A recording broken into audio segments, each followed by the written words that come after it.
Takže ahojte, dneska som sa rozhodla natočiť video, ktoré nie je až tak typické pre tento môj kanál, pretože je to beauty video a väčšinou veci s beauty tematikou dávam najmä na svoj blog. Ale teda rozhodla som sa to teraz urobiť prostredníctvom videa. Viem, že je naozaj ťažké zohnať nejakú kvalitnú kozmetiku, teda dekoratívnu kozmetiku, ktorá nejde nad 5 €, tak som sa rozhodla, že vám ukážem 5 produktov, ktoré sú teda moje najobľúbenejšie. No a ak by sa vám video páčilo, tak vám môžem potom natočiť aj s výrobkami alebo s produktami z nedekoratívnej kozmetiky, takže mi to napíšte do komentára, či by ste chceli aj takéto video, alebo teda dajte lajky, aby som vedela, že v takejto tematike môžem pokračovať aj tuto na YouTube. A teda mám tu už pripravené tieto produkty, neviem teraz presne z pamäti ich cenu, ale včera som bola v DMke a pozerala som si cenu každého z nich, každého výrobku teda, a vždy ku každému výrobku vám tuto dole niekde napíšem aj cenu a presný názov a odtieň, aby ste to vedeli. Prvý produkt, ktorý vám predstavím, je produkt, ktorý používam v mojej každodennej make-up rutíne, aj keď sa teda moje líčenia menia, toto je produkt, ktorý vždy ostáva, používam ho už asi 3 roky a som s ním naozaj spokojná. A je ním tento korektor, ktorý je značky Catrice, ktorá je celkovo cenovo dostupná, si myslím. Konkrétne tento je pravdepodobne jeden z najlepších, aké som kedy vyskúšala, alebo najmä z tých tuhých. Viem, že Catrice ich má viac, ale teda tento mi vyhovuje najviac, takže ak zháňate naozaj kvalitný korektor, ktorý sa vám nebude už po pár minútach zlievať a vydrží aj vysoké teploty, pretože ja ho nosím aj v lete, tak myslím si, že by ste kľudne mohli stiahnuť po tomto.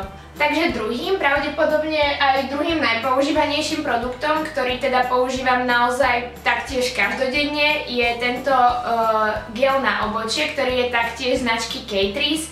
Je to teda hnedý gel, takže vlastne je to farbiaci gel a nie len, že vaše obočie udrží v tom tvare, v ktorom ho chcete, ale taktiež ho aj zafarbí a dodá mu takú tú správnu textúru a správny prirodzený odtieň. Je to teda hnedý gel, ale naozaj si myslím, že sa hodí aj ľuďom s bledými, aj s tmavými vlasmi a používam ho každý deň pri mojom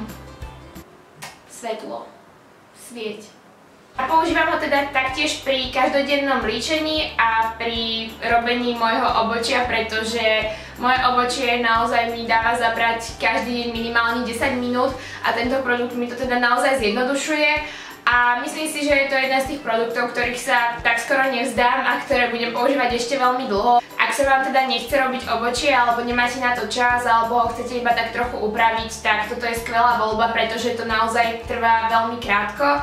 Má vlastne iba kefku ako na špirále, takže je to vlastne taká maskarová kefka. A jeho aplikácia je veľmi jednoduchá, taktiež pôsobí veľmi prirodzene, nenútene, takže nebudete mať obočie úplne jak kara, že by ste s ním úplne každého teraz jak pes na oko. Je to teda jeden z tých naozaj kvalitnejších produktov a hlavne taký ten lazy product, že proste keď sa vám nechce, tak je to dobrá voľba. Takže dostávame sa k tretiemu produktu a to je produkt od značky Essence a konkrétne je to teda linka na oči. Je to linka na oči vo forme fixky. Essence má viacero takýchto fixiek. Jednu má tuším klasickú, ďalšiu má takú, čo má na obidvoch koncoch, tuším jednu hrubšiu a jeden hrubší, jeden tenší aplikátor. A keďže som vyskúšala všetky, tak môžem povedať, že moja najobľúbenejšou je jednoznačne táto, ktorá je super fine a je to vlastne rozdiel v nej a v tých ostatných je v tom, že táto má naozaj veľmi tenký aplikátor, ktorý vám vlastne dokáže vytvoriť úplne presne linku takú, akú chcete a naozaj sa s ňou veľmi ľahko robí vytočená linka, pretože ten aplikátor vám umožňuje naozaj tú linku veľmi pekne vytvarovať. Vyskúšala som už mnoho kvalitných liniek na oči a toto je naozaj jedna z tých cenovo dostupnejších. Naozaj tie linky vyžadujú prax, ale ak sa s ňou naučíte robiť, tak je to naozaj veľmi skvelá voľba. Dostávame sa k tretiemu produktu, ktorým je táto ceruska na pery. A musím povedať, že je to produkt, ktorý ma teda asi najviac prekvapil, pretože je značky Miss Sporty, ktorú ja vôbec nekupujem. Ale moja kamarátka stále mala veľmi pekný odtieň pier a vedela som, že má nejaký rúž, alebo teda myslela som si, že je to rúž a pýtala som sa jej, že čo to je, pretože som videla, že jej to vydržalo niekoľko hodín na perách bez toho, aby sa vôbec vždy domalovala alebo proste, aby si to nejako upravovala. No a povedala mi, že má ceruzku od Miss Sporty, čo som teda ostala naozaj zaskočená. A tak som sa rozhodla, že si ju kúpim a že ju vyskúšam a musím povedať, že som naozaj veľmi prekvapená a odporúčila som ju už viacerým kamarátkam, ktoré si ju tiež išli kúpiť a taktiež si ju nevedia vynachváliť. Je možné, že ste si to všimli, pretože ja ju nosím aj dosť často teraz na posledných instagramových fotkách a dosť často sa ma tam aj ľudia buď na Instagrame v komentároch alebo na Asku pýtali, že čo mám na perách.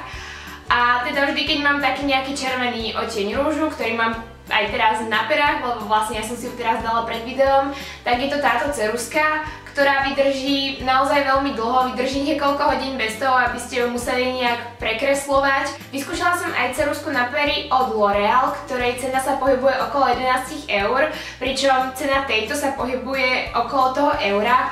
A teda môžem povedať, že táto vydrží oveľa dlhšie, oveľa jednoduchšie sa aplikuje a páči sa mi viac aj konzistencia na perách, pretože perám dodáva taký matný finish a možno práve to je to, prečo vydrží tak dlho, takže odporúčam ju. No a posledným produktom, ktorý nie je ani tak ličidlo, je lak od Sally Hansen.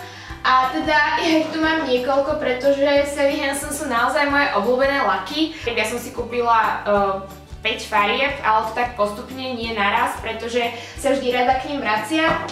A je to teda lak, ktorý tiež stojí do 5 €, vydrží vám naozaj veľmi dlho, má super textúru, teda konzistenciu, veľmi dobre sa aplikuje a aj vydrží, pretože ja mám väčšinou problém s lakom, že mi vydrží maximálne 2 dní, myslím si, že pri tomto je to viac.